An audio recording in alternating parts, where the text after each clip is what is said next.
and welcome to a new episode of the Yarnflakes Podcast. My name is Audrey and this is a nitty yarny podcast from the southwest of France. Hi everyone, thank you so much for joining me this week. I hope you are all doing very well. I am. As you have noticed, I have actually just changed the angle so that the light is better, but we should still have a still recording device. So thank you so much for your help on my editing drama for the past episode. I am happy to say that I am getting a little bit more comfortable. You probably have noticed that the editing of the end of the episode was better than the beginning last week. So yeah, if this is your first time watching the podcast, hello. I have just changed computer, so I am getting used to a new editing software and sort of revisiting my podcasting format as well at the same time. And I'm using VSDC now, which is good. It is fairly complete. It allows me to handle the volume like I wanted, which is a big plus because, after almost 60 episodes, is this episode 60? Yes, I think this is episode 60. Almost like 60 episodes with a poor volume level. I am happy that now I am able to push things up in a more decent way than when I was able to before. So yeah, it is a fairly complete software, but it is not intuitive at all. So yeah, I'm just going to adjust to it slowly, and I thank you for bearing with me while I do that. I enjoy editing my videos, I really do. I just have zero patience for learning it. I want things to be efficient.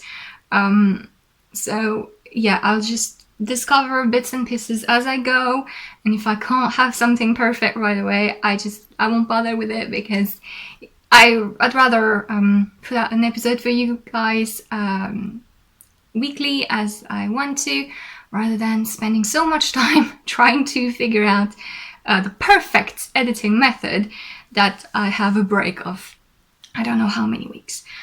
But yeah, so I hope that this episode will again be slightly more improved. I have some sort of bicolor double taste ice cream wall thingy here. This is a corner, which is quite funny. But yeah, I have a little episode for you this week. You will also notice that I am trying to record differently. Basically, I didn't like how cut my podcasts were, how like closed into different bits and pieces it was, and it was kind of artificial as well on my little segments, and yeah, I just felt a little bit tired of this. But this means I am trying to record a bit differently, that is being maybe a little bit more chatty, so I don't have to cut everything all the time, because I'm not trying to follow a script or say really specific things. I'm just trying to make it easier for me to edit and maybe a little bit fresher for you to watch. So yes, I have a little episode for you this week. I have some new projects that I am very excited to talk to you about. Some progress has been made on some whips. It will only be knitting this week, as I didn't find the time to do anything else. That's okay. You can find timestamps to all the different sections, different things that I talk about in the description down below. So if you want to skip anything or see a particular project, feel free to look at it.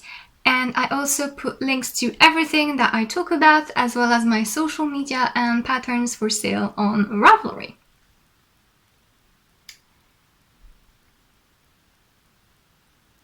Now this is a moment I should cut. But yes, I will also, at the end of the episode, answer a couple of questions I asked you guys on Instagram. If you had any questions for the podcast, because I kind of feel I'm short on content, so I will answer 3 questions that I got via Instagram. And I'm gonna start right away with some knitting. First off, you might notice that I have hand-knit top on me this week, something that you had not seen on the podcast. This is the Este shirt by Justyna Lorkowska, that I knit out of linen yarn. And this project was part of my latest project focus video, which is a video series that is a little bit more like vlog type thing, where I share the process from start to finish of a special knitting project. So I have just published this video on my channel on Monday, so a couple of days ago. So if you haven't seen it, it's the it should be the video just before this one on my channel. And yeah, do check it out if you want to see more about this project. I noticed that YouTube over the summer has done a poor job at showing you my videos. So yeah, I just want to say out there that if, in case you haven't seen the project focus on the Este shirt on your feed, it is up on my channel. So that is what I'm wearing today, and I'm loving it because it is still very hot here. It's still around 30 degrees. Luckily, the nights are cool, so it's not unbearable like it was in the past couple of months. However, it's the mosquitoes. We have tiger mosquitoes that just won't leave. They attack you in plain daylight. They just run at you to bite you, and they make these big lumpy, I don't know if you can see these marks that I have here. It's much worse on my legs because obviously when they happen to be on my arm, I kind of can kill them. When it's on my legs, it's a little bit harder. But yeah, they leave these things that look like bruises. This is something that is 4 weeks old and there's still a mark.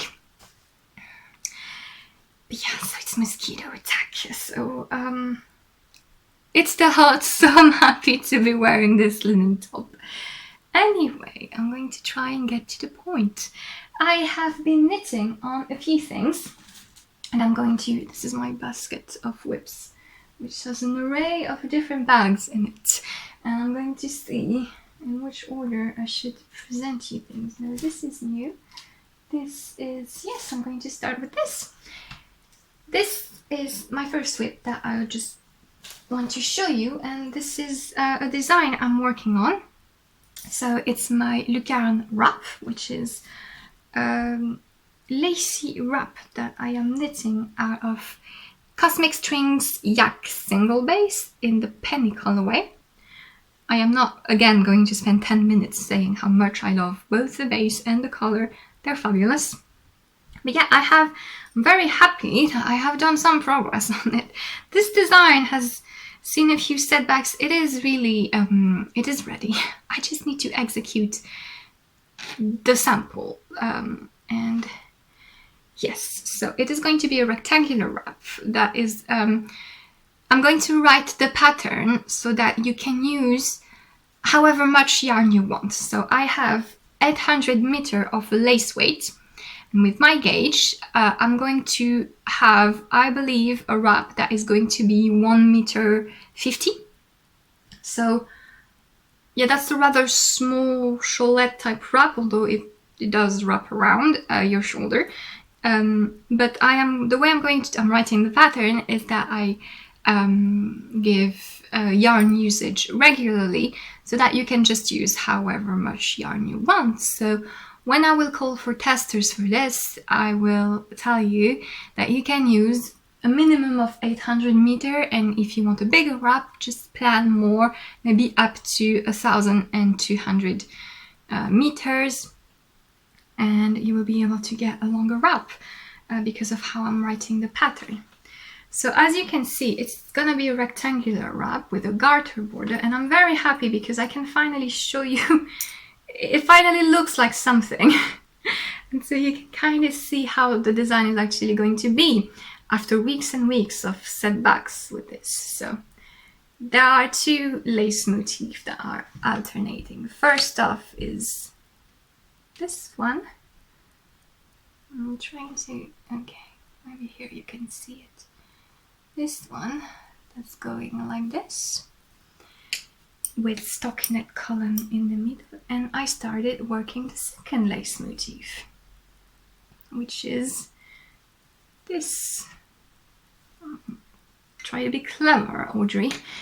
Which is this. I'm sorry about the needles clinging.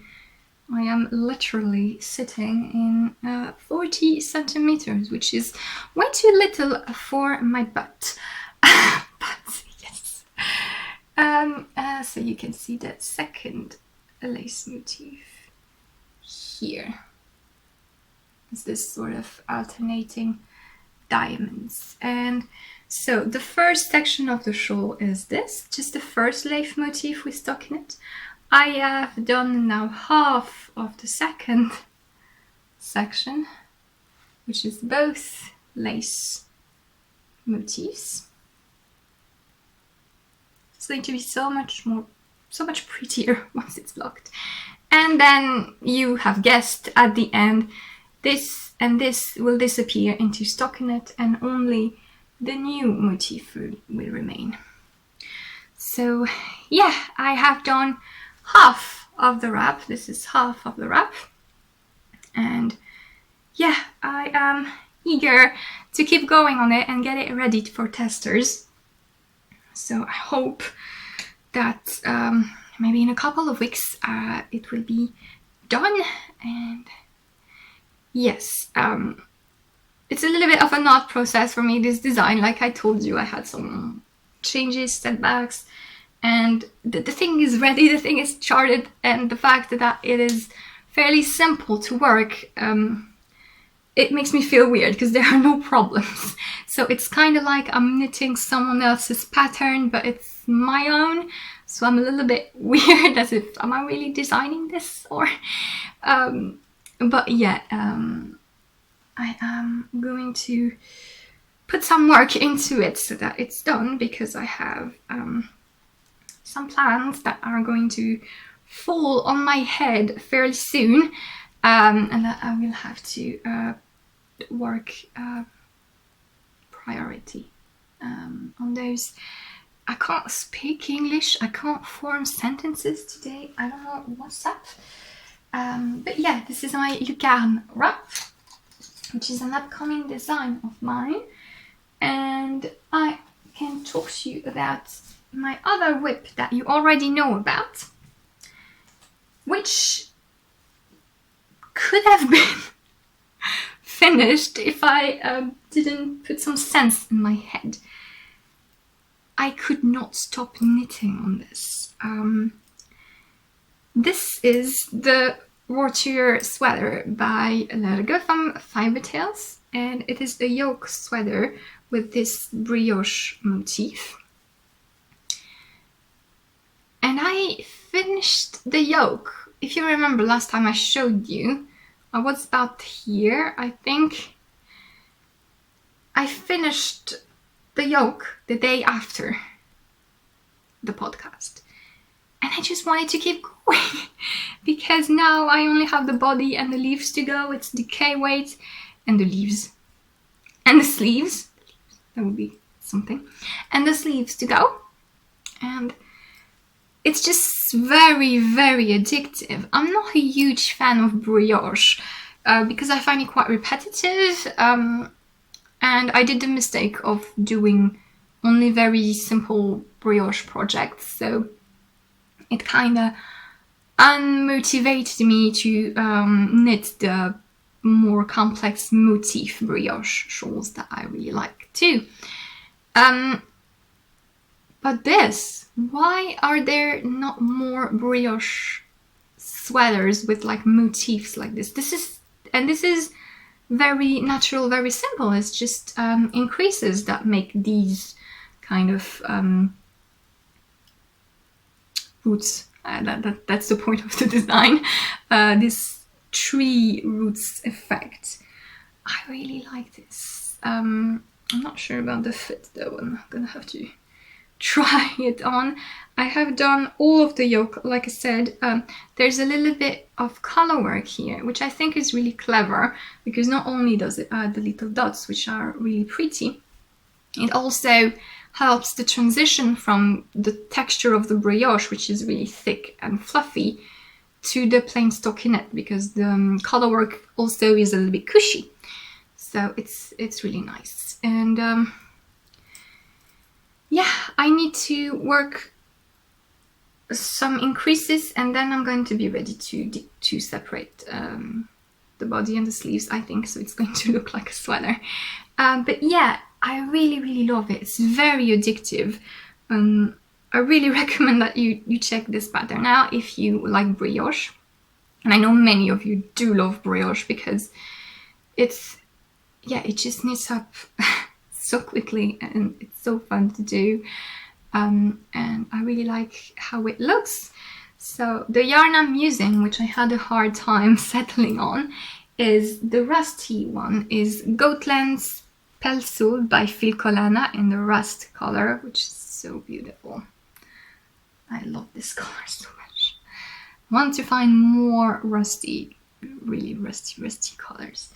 And the contrast yarn I decided on is Tukuwool Fingering, which I'm going to talk about more in a little bit, because I am using it as for something else. Where is it? Did I really? No, it's here.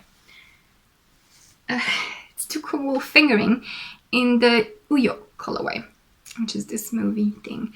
And yeah, a lot of you have said that you liked the color combination. And yeah, it's weird, right? Mauve and rust, but I think it works really nicely. I do like it. And the brioche looks like something, which is what I was having trouble with, finding the right association. So I ended up using a fingering and a decay, and they work together rather well. Can't wait to block this. Both of these yarns are rather, like, really rustic, but soft rustic. Like the Tukuwool Fingering is soft, is really soft. And the Gotland, I have washed it. I will talk about that in a minute. It's a really thin yarn for a decay wave, but it's going to bloom beautifully, I think, once the sweater is blocked. And it works like a charm for color work as well. So yeah, both of them being like more natural, fluffy, poofy yarns. I actually don't know if they look like they're woolen span, both of them. Not sure, it's not specified on either of the labels, unless I have forgotten to check. But yeah, they're really a bit more versatile as far as gauge and size of the thread goes, so that's why I guess they work together. And so, yes.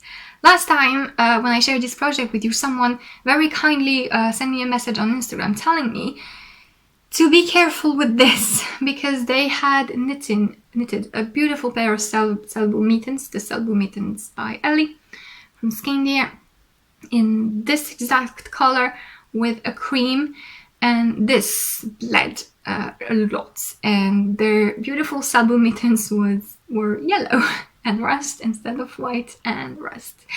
And so they want me to be careful, because even though luckily I chose against using, oh my god, stitches, I chose against using white contrast, the Uyo is still fairly light, and so even though it's like grayish, I'm afraid if it bled really badly, it would have made everything like brownish.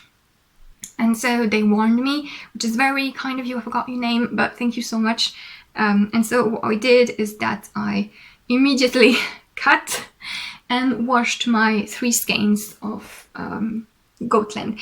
Now, I didn't have any bleeding, so lucky me. Maybe they changed something in the meantime. Well, you used it and I did, but no color went. Like there was a little bit of beigey thing in the water, but just normal when you wash wool, especially rusticer, more rustic wool. And so, yeah, no color bleeding, but I am very glad that I did it because it would have been a bad surprise, and I should really have a reflex of doing that, especially when I'm working with such vibrant, deep reddish colors. It should be a reflex to wash it if I'm using it in association with another color. And so I'm really happy that you warned me and that I did, even though it ended up not bleeding. So yeah, I'm safe on that front. I'm glad that I checked. And yeah, now, like I said, I just need to body, sleeves. There's a beautiful textured detail. I think it's lead and stitch, not sure. On the cuffs and on the hem of the sweater. And it's going to be done fairly quickly. I just put a pause on it because I have other projects that I need to work on more urgently, designs or not, as you will see. And yeah, like I told you, it's so addictive.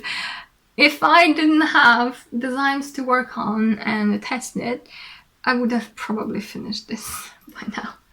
But yeah, I'm just going to have a nice relaxing stockinette in the round knit with this, and it's still going to be done fairly quickly, so I will be all ready for autumn if it ever comes. Let's pray all together. Now, I have 2 more projects to share with you. I feel like I'm going a little bit fast because I went with the intention of chatting away and not cutting things into sections. I feel like I'm getting a little bit out of breath, so I'm trying to chill. Really, thank you for your patience while I adapt and I try to learn how to behave like a normal person. I'm not very comfortable talking, which is so ridiculous for someone who is making a video podcast. But yeah, I just grew very, how can I say, very closed. Yeah, I'm just a very introverted person, and so that's why I'm weird, I guess. But there you go. So I have 2 new projects to share with you. One of them is a test knit for Lerge of Fibertails. So double Fibertails. She has been sharing that project on her podcast and Instagram for a few months now. It's been a project that she's been working on for a while, and I really liked. I like all of her patterns. I own all of her patterns except the hat. I think she made a colorwork hat. That one I don't have. Anyway, she's been working on that cardigan because it's a cardigan for a while, and every time she showed bits and pieces, I really liked it. It is very pretty. It is knit in a beautiful rustic yarn. Go check her Instagram if you want to have a sneak peek of it. She also wears it in her last podcast episode. And so when she called for testers for this, as I usually do when I really want something, I've been a creep and I've been writing to her on all social media. I'm sorry, Lerge. But yeah, I really wanted to test knit it for her because I really like it. I like how Lerge writes her pattern. Yes, I didn't tell you. So she is Danish, so you will find that her patterns are written in a really neat, pure, Scandinavian way, a little bit. Just that, for example, and I'm going to take an example of the Rotur sweater. She says an increase round on the yoke. She will tell you increase that many stitches that way. She will tell you the type of increases. She will not write a row, like saying knit that many, increase, knit that many, increase. So I think it's the perfect balance between the babysitting type of pattern writing that we see a lot and that I am guilty of as well, and the really concise, effective, maybe a little bit challenging sometimes, Scandinavian type of writing pattern. Or I say Scandinavian because you find it now amongst Scandinavian patterns, but like the vintage style, you know, the things that went at the same time and increase like this and just reverse the shaping, you know, stuff like this. So Fabatails, she does a really good balance, I feel. She told me that a Danish friend of hers said that she explained so many things in her pattern. So it's quite funny because she does put up helpful information, which makes her patterns really accessible, I think.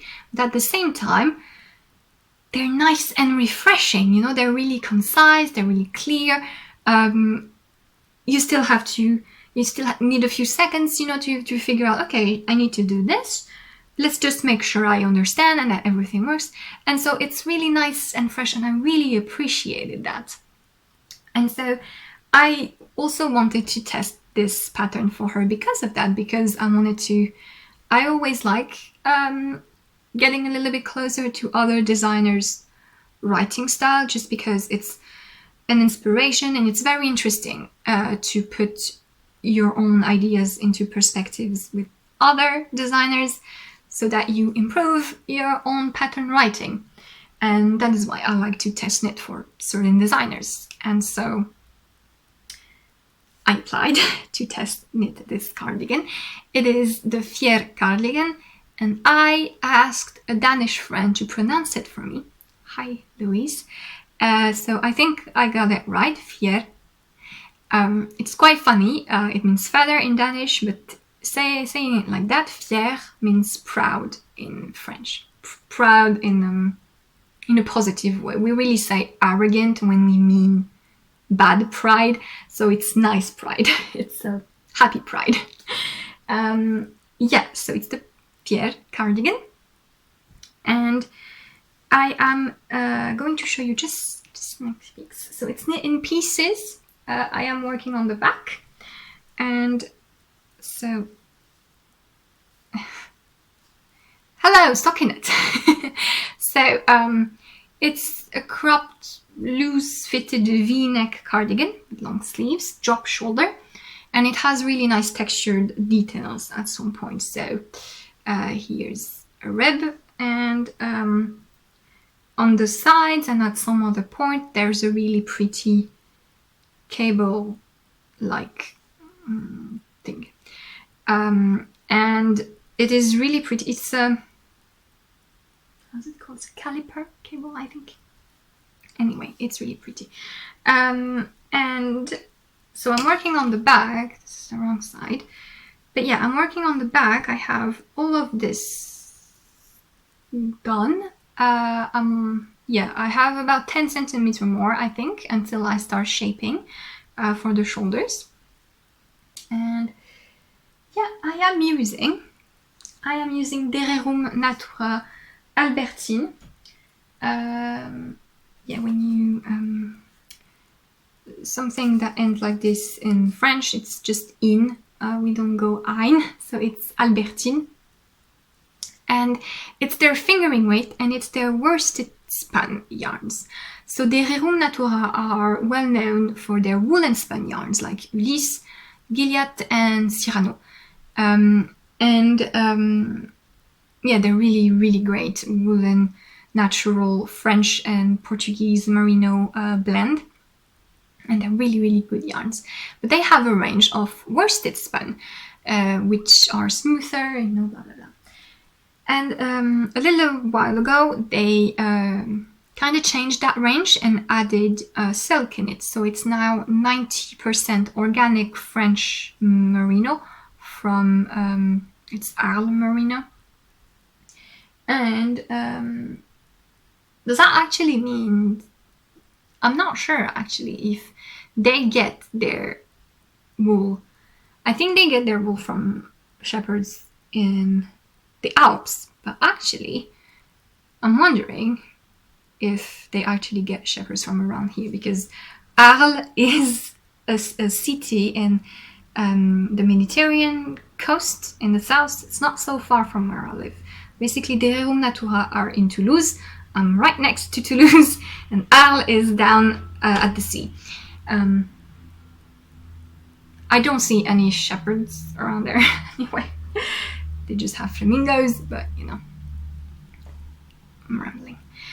Anyway, 90% French merino and 10% organic French merino and 10% mulberry silk.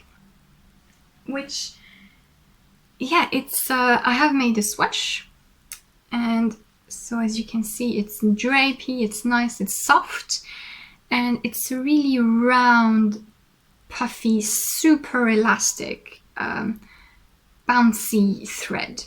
It's like really round and really well plied, so it has a terrific stitch definition. When I will show you the project, once it's released and finished, I will show you the texture up close, and it's really, it has a definition, it's perfect. I really like it. And I don't know why, because Lerge, she made her sample in huist wool, which is a really rustic, natural yarn. And, you know, I'm all for that, but I don't know why. I saw this cardigan in a slicker yarn, in something worsted span, something a little bit more smooth, really soft and really a little bit more casual wear. I don't know why. I wanted that, but I did. And so that's why I decided to try Albertine. So this is the fingering weight, and there is Penelope, which is the decay weight. And I am really happy that I did, because yes, it's smooth, it's drapey, it's less fuzzy than the woolen span, but it still has a really nice natural texture. It's not plasticky feeling, you know, like some superwash merino can be. It's not superwash, which is why. And yes, it does say Provence, so it does come from the south. Yes. I should just have read the label. And yeah, it's still really nice and natural to the touch. So I think it kind of is the best of both worlds, really. It's you know, not like their woolen span aren't soft. I really think that even if you're allergic to rustic wool, you can work with Ulysse, Gilead, etc., because they're really soft. They're still merino. They're the nice type of merino. They're not the Romanian or German angry merino that's a little bit more rustic. But this is even softer and still is a really beautiful yarn. So I'm really happy that I am using it. This color, which is this perfect grey, just perfect grey, is Crépuscule, which is dusk, not dawn, dusk. And yeah, I am really loving how it's knitting up. You can see it has a good definition, and it still has it's still a rich living color, so to say. I really like it.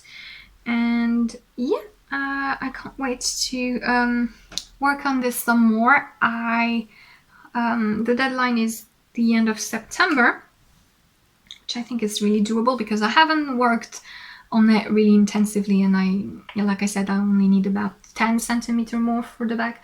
I am knitting the medium size, just so that I have something hopefully with enough ease. And yes, there's something else I wanted to say about this, and I forgot. Yes, the gauge is 20. Yeah, look. The gauge is 23 stitches per 10 centimeter. And if if you want to knit a boxy or something that has a loose fingering gauge, I highly recommend this because this is so plump. And it still is very generous in meterage. It's 200 meter per 50 gram. And yeah, it works really well. It makes a really nice fabric. Yeah, I have 6 balls of it, which I hope is enough. I'm not sure. It's less than what Lerge calculated, but she was not sure about the meterage requirements, and I always use so much less for some reason. And yeah, so I hope I have enough. If I don't, I'll just order. Like I told you, I live right next to the Rerum Natura's city of origin, so literally I order and the day after, hello, I have the yarn. So yeah, I'm not too worried about this. And I made my swatch. I made a swatch, so you can really tell when I make a swatch that I am either test knitting or making some sort of a complicated design. So I made diamond-shaped swatch, which I had some questions about, so I will just quickly tell you. So you just cast on a little bit and you increase, and then you decrease, and it's just a lazy way of swatching, I guess, because you still end up with the right width and the right height to measure a stitch and row gauge accurately. I don't know of any downside of doing that. The only thing is if you really have a different gauge when you knit on a small circumference, which everyone kind of does, but if it's really significant, you kind of need a larger swatch. So yeah, you still have to knit bigger swatches. So I don't. My gauge is fairly accurate on, like, unless I'm like a really tiny, like here, it's not, but here it is. So yeah, that's why I do them like this, because I'm lazy and it works and it's pretty. So it's alright. So yes, that's a nice easy project, and still interesting and really rhythmic with the textures thingy to keep track of. So I am really enjoying it, and yeah, I can't wait to see more of this and do the fronts. I have buttons, which, because it has like little buttons, it's a V and it has buttons. Have buttons that I think will fit. I hope they will, but yeah, we'll see. I have one last work in progress to show you, and it's a new cast on and it's a new design. So I kind of feel the colorwork sock smooth by now. I've seen people knit my yokai socks and they were really beautiful color choices and everything, and so it just made me want to design more colorwork socks, because one, it is the season, I guess. Two, I really like designing colorwork things. It's really fun. And so I had this idea for a new sock design, and here it is. So it's a sock and it has, for now, you can see this flower and it's repeated at the back, and then it's going to have some sort of a central motif here, and this is how it looks at the side. Yeah, I'm really enjoying it. I've worked on this yesterday, and yeah, I just drew something. I took these flowers and then I filled stuff, and I came up with this, and you will see what happens here in the future. But yeah, so far this is what I have, and I am using Tukuwool Fingering. Hey! When I had this drawn out on a chart. I just ordered the yarn, and I kind of felt this color combo, and I unintentionally, you know, the échelle, is that how you say échelle pullover, the sweater that is on Pom Pom Quarterly's cover, the thing with the moon, the beautiful, beautiful sweater. That's the perfect color combo for this. If you're looking for the right yarn for this sweater, Tukuwool Fingering has the perfect shades, so that's quite funny and unintentional here. But I really like this color combination. I think it's quite unusual. It's very autumnal and moody. I like it. And so, Tukuwool Fingering. Now, Tukuwool came out with a sock base recently, which has 20% nylon. But I didn't go with that one because I know I like the 100% finish wool fingering base for socks. I've already used it. It's hard wearing enough for me. And their sock base, although I'm sure it's lovely, it's thicker. It's more of a sport weight. And the thing is, I am on a smaller size of feet. And I like my socks rather snug. And so the thing is, when I'm designing colorwork socks, it's like I go for 72 stitch count for colorwork socks. And so if I have a thick yarn, even using 2mm needles, so having the tighter gauge possible for me, a sport weight sock would make things a little bit too big, I think. So that's why I personally preferred the thinner Tukuwool.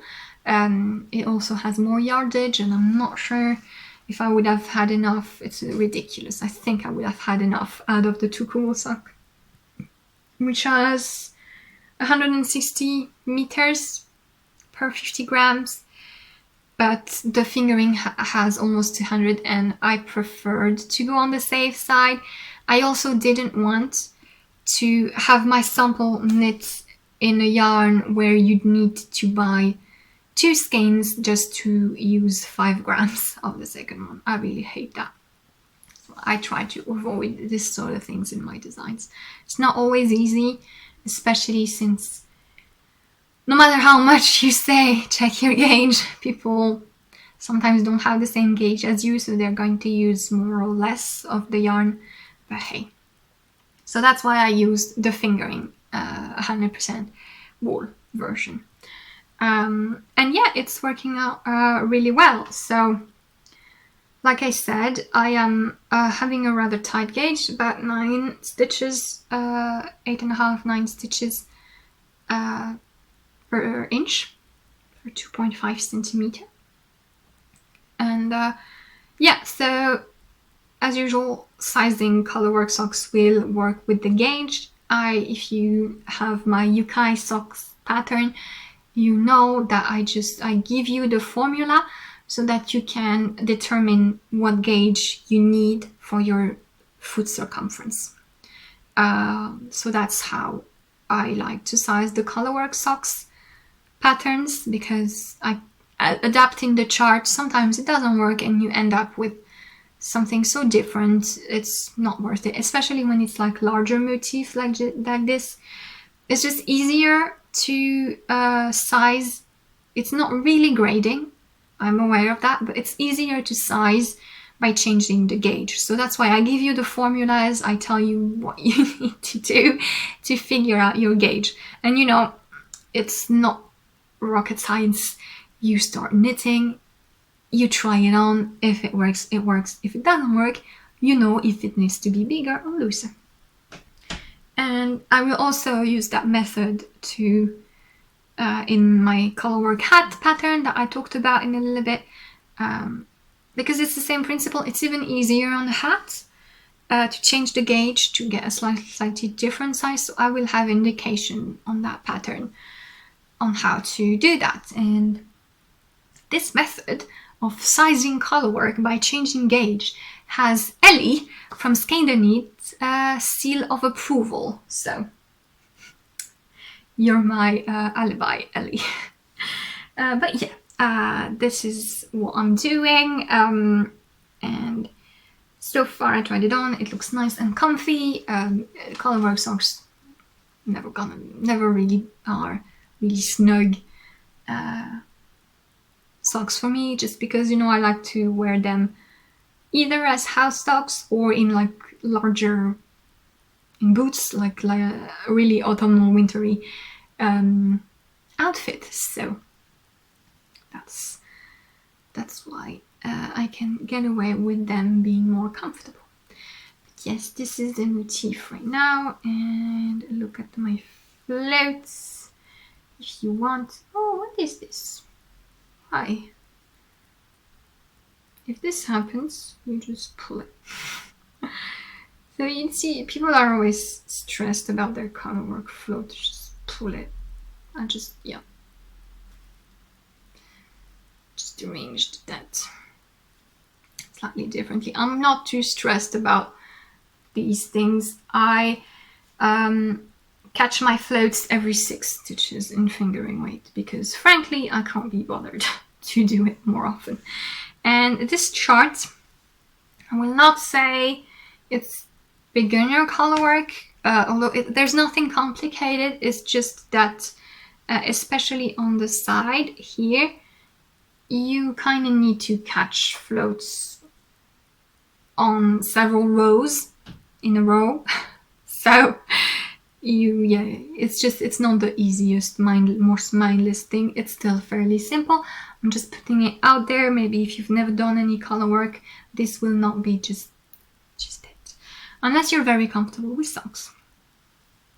But, you know, or either way around. If you're very comfortable with color work, but not with socks, well, that's an idea.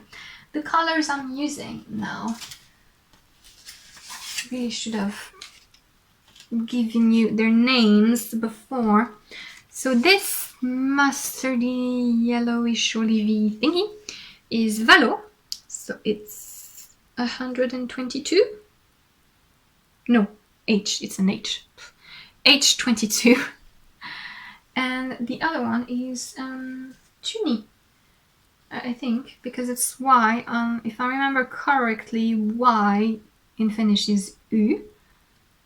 I don't know what 2 Y's do, though. So maybe it's Tyyni, maybe it's not.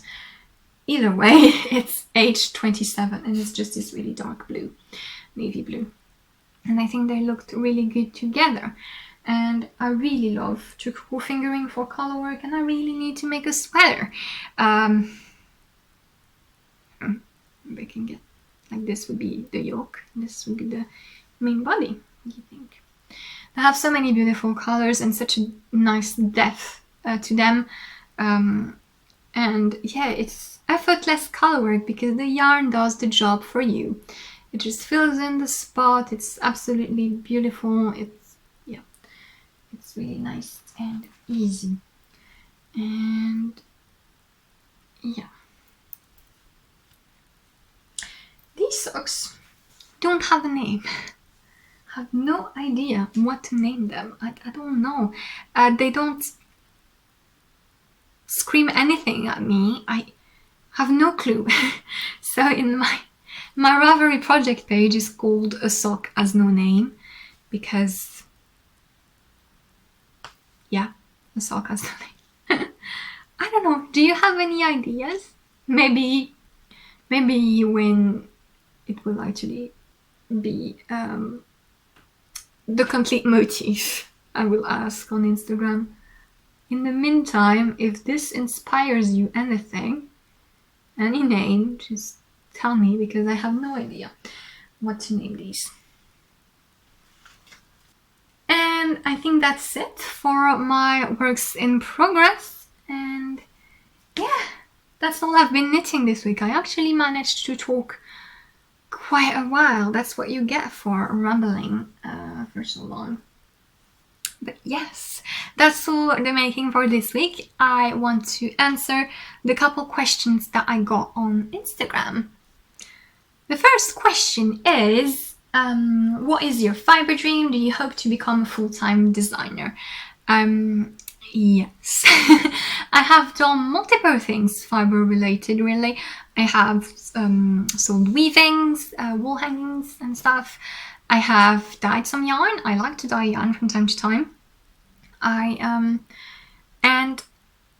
yeah, designing, I think, really is the thing that is so vast and so motivating that I can't see an end to it. I really enjoy designing patterns, and I am not someone that makes plans. I don't like to have expectations as far as life and career goes, because I guess all unlucky people kind of have that protection system not to be disappointed again. But yeah, I'm just really enjoying it at the moment, and so I want to keep doing it. Yeah, that's the only thing that I'm telling myself in my mind. I have so many ideas. It's just I'm in the thing, you know. I'm pushed and not really thinking about, will this work? Is it growing enough? Is my following big enough? Is it improving? Whatever. I don't really ask myself these questions. I am just really enjoying making it, so I'm going to keep making it. Of course, it is very pleasant when I see progress as far as not only my creative process or the other design aspects, or progress in the sense of how many people engage with my work, either just that they watch the podcast or comment on Instagram, and just the interactions that I get. I really enjoy seeing that I have more and more people interacting with me. I really like that. And I am also very happy that in the past couple of months, my design business is self-sustainable. Well, it's never really sustainable if you think of how many hours of work you put. What I mean is that I was able to buy yarn for future designs with the income I got from pattern sales. So you see, that's what I mean. It rolls. It's just renewing itself, so to say. And I am very happy about this, and I hope that it will keep being that way, because that's really my main focus. I just want to keep doing it because I really love designing, and I really love knitting my designs and coming up with them and working on them with you guys. And so so my main focus is for it to just kind of entertain itself, just so that I am able to keep doing it. So yeah, that's the idea for that. How do things in your personal life influence your designs, or do they not? That's an interesting question, because when you ask any sort of creative person where they get their inspiration from, it's always things like, oh, I get my inspiration from nature, from fashion. I don't know. Not really.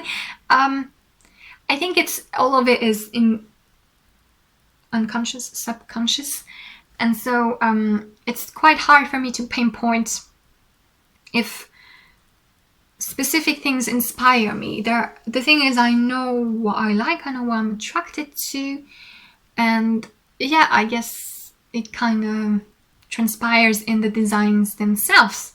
One thing that is having an effect for sure on my designs is the previous designs or other people's designs. So not that I'm directly inspired by them, but what I mean is that I am really into the Ravelry and Instagram community, so I browse a lot of things, I see a lot of things, and all of this, I guess, kind of fuel ideas in a way. For example, for the socks that have no name, like I told you, I saw someone knitting my yukai socks, and I had a look at my yukai socks again. I saw, I really liked designing those. These were really fun. I really liked them. I want to design another sock, another colorwork sock pattern. So step one, I want to design another colorwork sock pattern.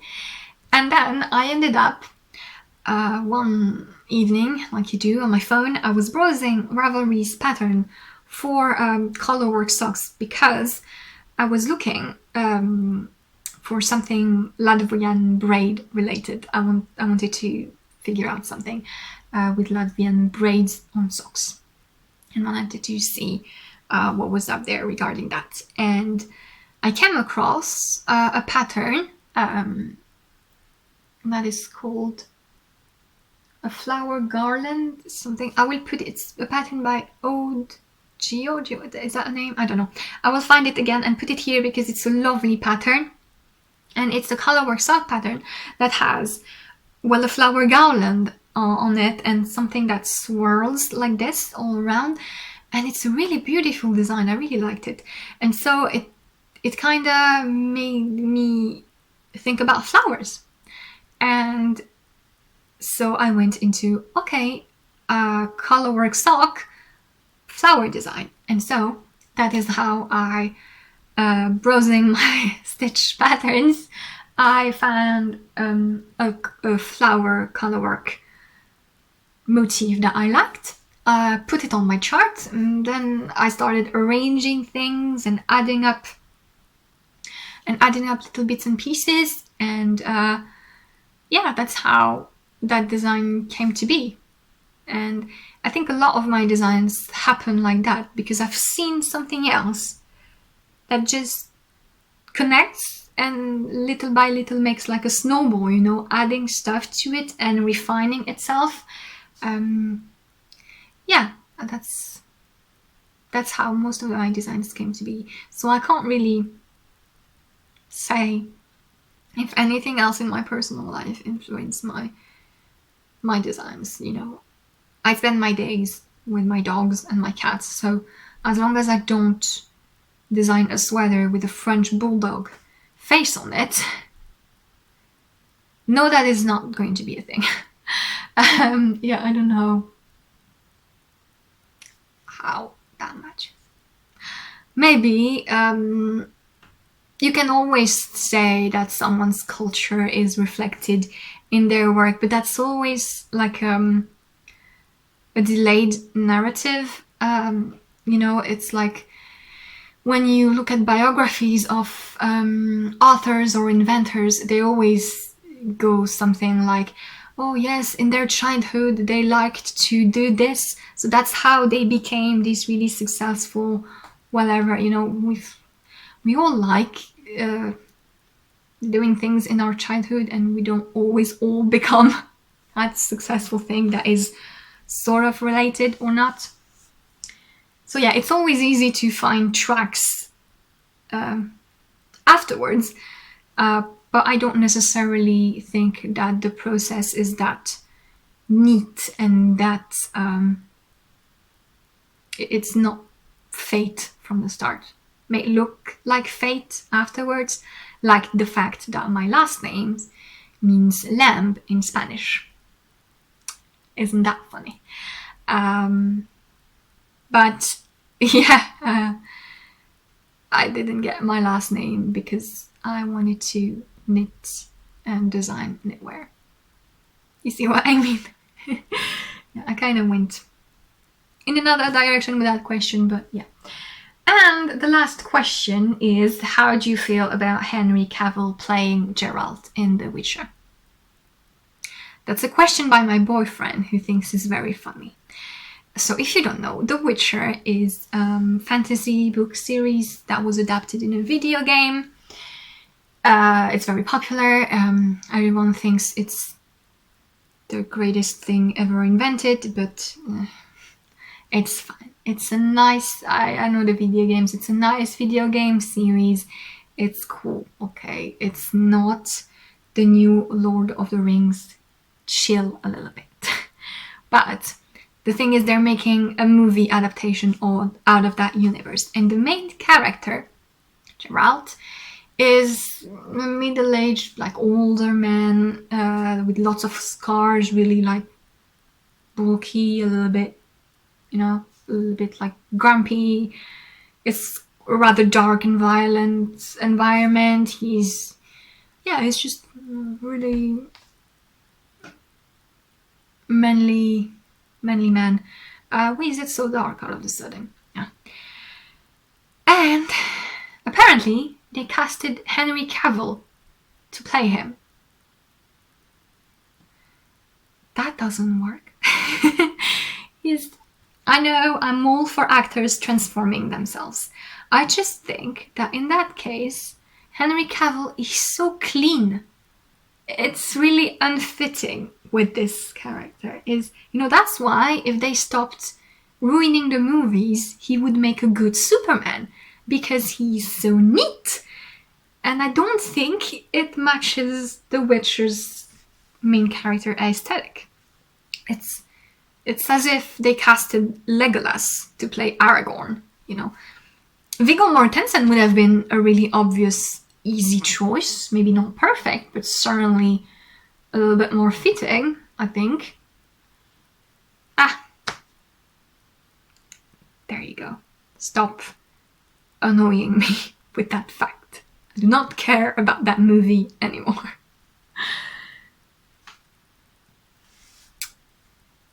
I know why it's so dark out of the sudden. It's because the sun is coming to a wrong direction. So, yes. But that is okay, because it is the end of the episode. I have rambled about everything that I wanted to ramble about. And so, yeah. Thank you so much for watching. I hope you enjoyed. I will be back with you next week with another episode, and I believe a new pattern release. We will see how that goes. Yes. Thank you so much for watching. I hope you have a lovely day, night, and week, and I will see you next time. Bye!